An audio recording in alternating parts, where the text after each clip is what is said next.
So number 5 is the segmented crobster. I almost exclusively like him because he's a crustacean, and crustaceans are really cool. Plus I love that he's asymmetrical with one giant claw from gooning too much. But I'm only putting his Piklopedia entry here because they use the word hypertrophic to describe this extra large arm, so, you know, hypertrophic, hypertrophy, muscle hypertrophy, Sam Sulek, Jay Cutler, Frank Zane. I'm sure this might shock you guys because I'm a Pikmin nerd on the internet, but I do go to the gym occasionally in real life, so hearing the word hypertrophy in Pikmin 2 is kinda neat. Okay, number 4 is Bulbmin. I love how bold the writers of this game were in describing that these aren't just bulborbs that have randomly sprouted leaves, but rather they're victims of parasitic mind control as the Bulbmin parasite survives, quote, by burying its root-like limbs into the nervous system of the host bulborb and infusing it with natural hormonal excretions, the Bulbmin is able to control virtually all of the host's bodily functions.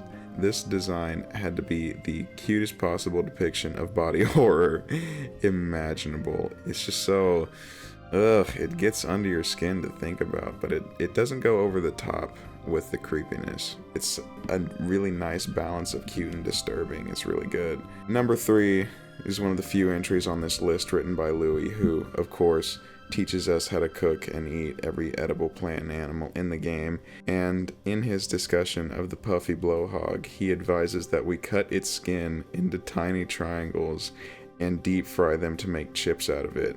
And just the idea of taking what is essentially a living balloon with its own air sac full of internally generated hydrogen and you make chips out of it is just so charmingly absurd. And now, after writing about this and putting it in the thumbnail, I will probably always associate the puffy blowhog with chips for the rest of my days. Number 2 is a rather unorthodox pick for a couple of reasons, but I really like the Empress Bulblax entry, as it gives some interesting info into the reproductive life of bulborbs, where, in a brief suspension of the bulborb lifestyle as solitary hunters, they will live in a pack social structure with a single matriarch who gives birth to all the larvae. But one part of this entry stands out the most to me. Olimar writes that, in pack formation, it has been observed that nearly all males not involved in species reproduction undergo natural sex changes.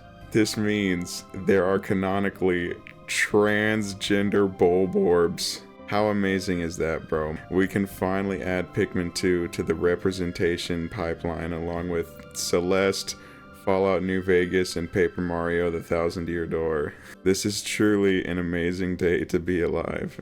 Before we get to number 1, there's a few honorable mentions that I thought would be fun to talk about. The dwarf bulborbs blew my mind when I found out they were actually bread bugs mimicking juvenile bulborbs and not real bulborbs. That's a pretty common piece of Pikmin knowledge nowadays, but it's still a nice fun fact to know.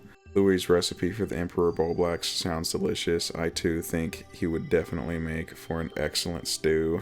And the Margaret and Glowstem are just kinda ambient and mysterious, and that's neat.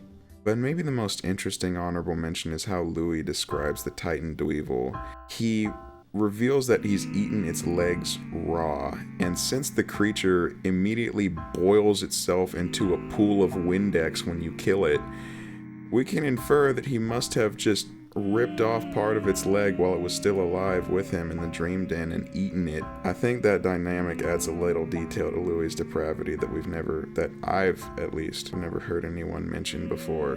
But now it's time for number 1, and you guessed it, it is the Water Wraith. I know this is fairly predictable because the Water Wraith is such an iconic part of Pikmin 2, being placed in the hardest dungeon as the most terrifying force in it. And this Piklopedia entry adds so much to its aura. It's unknown, almost impossible to research, with all observers being filled with terror in its presence. Some theorize that it's an ectoplasmic incarnation of psychic phenomena. Maybe it's a manifestation of the Umibozu. That was a reference to Daz Reviews for you old head Pikmin fans who remember that video.